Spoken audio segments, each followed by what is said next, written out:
Hello, students. Good morning, all of you. Today we have start topic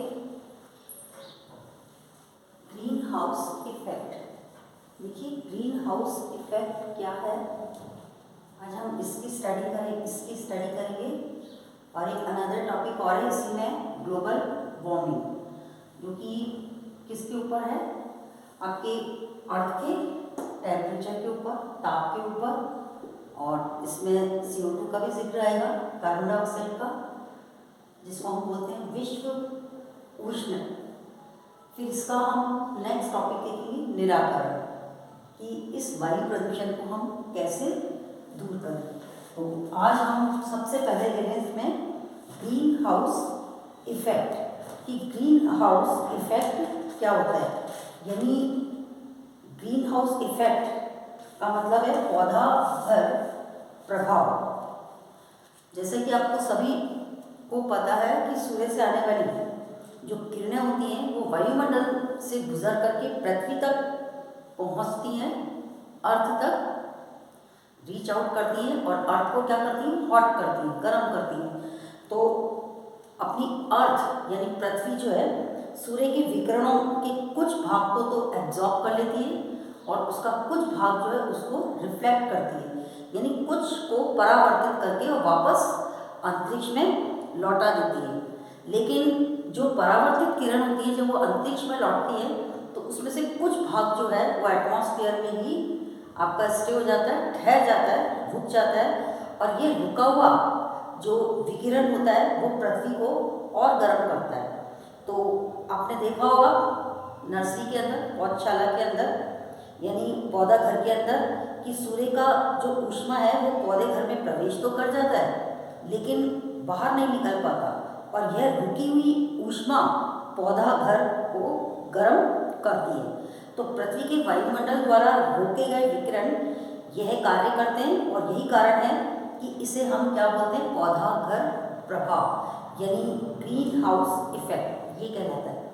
अच्छा, ये प्रक्रम भी पृथ्वी के जीवन के लिए मतलब एक तरह से संभव है, लेकिन अब जो है अगर अधिक मात्रा में हो तो ये जो मतलब ये जो ग्रीन हाउस इफेक्ट का जो ये है, तो ये जीवन के लिए अब खतरा बन गया है। और इसका प्रभाव जो है, मेन खतरा क्यों बन गया है कि वायु के अंदर कार्बन डाइऑक्साइड की मात्रा अधिक होने के कारण, यानी इसका मेन रेस्पॉन्सिबल किसके ऊपर जाता है, कार्बन डाइऑक्साइड गैस के ऊपर। तो ये इसका मेन रेस्पॉन्सिबल है CO2। अब देखिए इसके बारे में, CO2 गैस के बारे में, कि ये जो CO2 गैस जो है ये तो आप जानते हैं कि वायु का एक घटक होती है, this R component of air. मतलब एयर के अंदर सबसे अधिक मात्रा में तो आपको मालूम है, लार्ज अमाउंट में तो नाइट्रोजन है, देन ऑक्सीजन, और फिर हम CO2 को लेते हैं। तो ये CO2 जो है वायुमंडल का यानी वायु का एक घटक है। तो इसकी भी एक अपनी भूमिका है कार्बन डाइऑक्साइड की, और सबसे ज़्यादा इसकी भूमिका किस में होती है, पेड़ पौधों में होती है। पेड़ पौधे अपना भोजन बनाते हैं एटमॉस्फेयर से CO2 को एब्जॉर्ब करके। ये एक तरह का पेड़ पौधों का यानी ग्रीन प्लांट्स का जो है रॉ मटेरियल है, किसका, फूड प्रिपरेशन का, उनका भोजन बनाने के लिए मतलब कच्चा माल होता है जो ये एटमॉस्फेयर से क्या करते हैं, लेते हैं पेड़ पौधे। तो कार्बन डाइऑक्साइड की, अब वायुमंडल में कार्बन डाइऑक्साइड की अधिकता भी हानिकारक है और कम भी नहीं होना चाहिए। इसका अनुपात जो है, रेशियो जो है एक तरह से सिमिलर होना चाहिए, समान अनुपात में होना चाहिए। तो अब इसको वायुमंडल में कार्बन डाइऑक्साइड को बढ़ाने के लिए कुछ क्रियाएं जो है मानव की भी होती हैं। मानव भी कुछ क्रियाकलाप करते हैं जो एटमॉस्फेयर के अंदर CO2 बढ़ा देते हैं। और दूसरा मानव क्या क्रियाकलाप करते हैं, ये डिफॉरेस्टेशन का भी प्रोसेस जो है करते हैं, यानी बिल्डिंग्स वगैरह बनाने के लिए या अपने इंडस्ट्रीज को डेवलप करने के लिए वनों को काटते हैं। डिफॉरेस्टेशन जिसको हम बोलते हैं, वन की कटाई करते हैं, पेड़ पौधों को काटते हैं हरे। और ये पेड़ पौधे क्या करते हैं, जब कट जाते हैं तो एटमॉस्फेयर में CO2 की मात्रा बढ़ जाती है, और CO2 की मात्रा जब बढ़ती है तो आपका वायु प्रदूषित होता है। अधिक मात्रा जो है इसकी मतलब खराब होती है, एक तरह से दम घोटू गैस होती है ये भी, कार्बन डाइऑक्साइड गैस। और इसकी अधिक मात्रा जो है किसको बिलोंग करती है, एयर पॉल्यूशन का पॉल्यूटेंट कहलाती है। एक तरह से ये भी एक प्रदूषक है कार्बन डाइऑक्साइड गैस।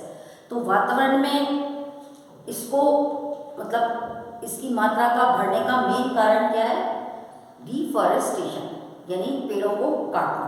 तो अब इसकी खपत को कम करने के लिए हमें क्या करना चाहिए, पेड़ पौधे लगाने चाहिए। तो अब क्या होगा, ये तो खैर बाद में बात आएगी, पेड़ पौधे लगाने चाहिए, हम निराकरण में पढ़ेंगे इसको, जैसे कि मैंने यहाँ पे सेकंड पॉइंट में लिखा है। अब देखिए मैं आपको एक बात और बता दूं दूसरे टॉपिक से, विश्व उष्णन क्या होता है, ग्लोबल वार्मिंग, ये कार्बन डाइऑक्साइड से रिलेटेड है ये भी, कि जब एटमॉस्फेयर के अंदर कार्बन डाइऑक्साइड की मात्रा बढ़ जाती है और मानव क्रियाकलापों से भी जो है वायुमंडल में CO2 के संचय में योगदान होता है, तो ये जो CO2 गैस जो है ये ऊष्मा को रोक लेती है और वायुमंडल में नहीं जाने देती। इसका रिजल्ट क्या होता है कि एटमॉस्फेयर का जो ताप होता है, टेम्परेचर जो होता है वो कंटिन्यूसली ग्रोथ करता है, वृद्धि होती है उसमें, और इसको हम कहते हैं global warming. These are known as global warming. Global warming किसके कारण होती है, एटमॉस्फेयर में CO2 के अधिक होने से, और ये एटमॉस्फेयर में जो CO2 जो है ये क्या करती है, हीट को रोक लेती है और वायुमंडल में नहीं जाने देती, और परिणाम स्वरूप आपके जो वायुमंडल जो एटमॉस्फेयर जो है इसका ताप जो है वृद्धि करता है, यानी निरंतर वृद्धि होती है, जिसे हम बोलते हैं ग्लोबल वार्मिंग। और इसका इफेक्ट क्या पड़ता है ये भी आप जानते हैं ग्लोबल वार्मिंग का। तो इसमें ग्लोबल वार्मिंग में और कौन, ये ग्लोबल वार्मिंग का ये टॉपिक हो गया।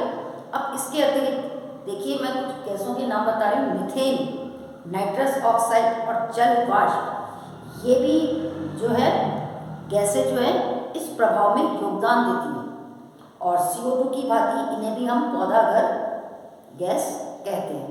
तो इस तरह से ग्लोबल वार्मिंग जो है विश्वव्यापी सरकार के लिए विचारणीय विषय बन गया है। बहुत से देशों में पौधाघर गैसों के उत्सर्जन में कमी करने के लिए एक अनुबंध भी किया गया है, और इसके अंदर हमारा कौन सा योगदान काम कर रहा है, संयुक्त राष्ट्र सम्मेलन के अंतर्गत कायोटो प्रोटोकॉल एक ऐसा ही एक अनुबंध है जो बहुत से देश ने इसके ऊपर हस्ताक्षर भी किए कर चुके हैं। तो इस तरह से पृथ्वी के ताप में, यानी ये जो कार्यक्रम शुरू किया है सरकार ने, तो इसमें पृथ्वी के ताप में केवल 0.5 डिग्री जो है जितनी कम वृद्धि के मतलब गंभीर परिणाम भी हो सकते हैं। तो ये अभी हाल ही में आप समाचार पत्रों में पढ़ोगे कि हिमालय के गंगोत्री हिमनद जो है ग्लोबल वार्मिंग के कारण पिघल रहे हैं। ग्लोबल वार्मिंग से क्या होता है, एटमॉस्फेयर का ताप बढ़ता है, और ये जो आपके हिमनद जो होते हैं बड़े बड़े हिमालय के पास में जो है, हिमालय से जो गंगोत्री है, तो इसमें क्या हो रहा है, ग्लोबल वार्मिंग के कारण ये पिघल रहे हैं, बर्फ पिघल रही है और जल का स्तर बढ़ रहा है। ये भी एक चिंता का विषय है अपना, इसको कम करने के लिए। अभी इसमें पेज नंबर आप 243 पे देखिए, ग्लोबल वार्मिंग के लिए एक गंभीर संकट भी लिखा हुआ है कि विश्व उष्णन के कारण समुद्र तल में एक आश्चर्यजनक वृद्धि हो रही है, और इस स्थान पर तटीय प्रदेश जलमग्न हो चुके हैं, डूब चुके हैं पूर्ण रूप से। तो इसके ग्लोबल वार्मिंग के जो विस्तृत प्रभाव है, जो लार्ज इफेक्ट्स हैं, ये वर्षा प्रतिरूप, कृषि, वन, पौधे तथा जंतुओं पर भी इसका इफेक्ट हो सकता है। तो ऐसे क्षेत्रों में ग्लोबल वार्मिंग से अंशांकित हैं, और रहने वाले अधिकांश व्यक्ति जो है एशिया के ही हैं, और मौसम परिवर्तन की रिपोर्ट के अनुसार पौधाघर गैसों के वर्तमान स्तर तक रखने के लिए हमारे पास सीमित समय है। तो अन्यथा शताब्दी के अंत में 2 डिग्री सेंटीग्रेड तक ताप में वृद्धि हो सकती है, जो संकटकारी स्तर पर है, ऐसा इसमें बताया हुआ है। अब आपका लास्ट टॉपिक है इसका निराकरण, एयर पॉल्यूशन का, कि इसका हम यानी इसको हम कैसे कम करें, वायु प्रदूषण को हम कैसे कम करें। कैन यू से, कोई भी बच्चा इसको बता सकता है कि वायु प्रदूषण को हमें कम करने के लिए क्या करना होगा, कौन कौन से साधन जो अपनाने होंगे। यहाँ मैं आपको कुछ साधन बता रही हूँ अकॉर्डिंग टू योर सिलेबस। इसमें मैंने यहाँ पे 3 पॉइंट्स लिखे हैं कि वाहनों में सबसे ज़्यादा वाहन जो होते हैं, ऑटोमोबाइल्स व्हीकल्स वगैरह जो होते हैं, ये इनका जो स्मोक होता है ये वायु को प्रदूषित करता है। वायु का जो केमिकल संगठन जो है, कंपोजिशंस जो है, उसको गड़बड़ा देता है, डिस्टर्ब करता है। तो इसमें वाहनों में सीसा रहित पेट्रोल का उपयोग करना चाहिए। सीसा रहित पेट्रोल से क्या होगा, फ्यूम्स जो है या स्मोक जो है कम मात्रा में एटमॉस्फेयर के अंदर रिलीज होगा। ये फर्स्ट है। दूसरा, सीएनजी गैस, वाहनों में हमें कंप्रेस नेचुरल गैस का उपयोग करना चाहिए, जैसे ईंधनों का उपयोग करना। दूसरा, तो इससे क्या होगा, वायुमंडल जो है थोड़ा स्वच्छ रहेगा। और अधिक से अधिक वृक्षारोपण करना चाहिए, ताकि एटमॉस्फेयर के अंदर जो CO2 है वो आपके पेड़ पौधे उनको अपना भोजन बनाने में उपयोग में लाए और वायुमंडल में गैस का अनुपात जो है ठीक बना रहे। फिर जीवाश्म ईंधनों के स्थान पर, जो हम जीवाश्म ईंधन जलाते हैं, लकड़ी, कोयला वगैरह, इनके स्थान पर हमें वैकल्पिक ईंधनों का उपयोग करना चाहिए। आजकल जो चल रहे हैं सौर ऊर्जा, सोलर एनर्जी, जल ऊर्जा, पवन ऊर्जा आदि। अभी मैं देखो इसके बारे में आपको बता दूं, वायु प्रदूषण में इस साल करेंटली एकदम रिसेंटली टॉपिक है ये वायु प्रदूषण। दिवाली पर बहुत पटाखे नहीं चलाए तो कितना वायु प्रदूषण जो है कम हुआ है।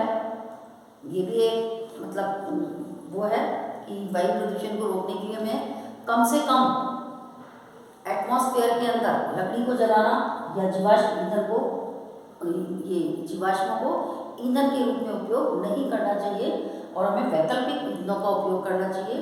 और अभी इस साल पटाखे नहीं चले तो काफ़ी वायु प्रदूषण जो है कम हुआ है। एटमॉस्फेयर के अंदर जो एयर पोल्यूशन है वो कंट्रोल हुआ है। तो ये आपका कंप्लीट टॉपिक जो है एयर पोल्यूशन का। अब नेक्स्ट टॉपिक में, नेक्स्ट वीडियो में हम देखेंगे जल प्रदूषण क्या होता है और जल प्रदूषक यानी साधन कौन से हैं जो जल को प्रदूषित करते हैं, और फिर उसका हम निराकरण कैसे करेंगे। क्लियर? Thank you.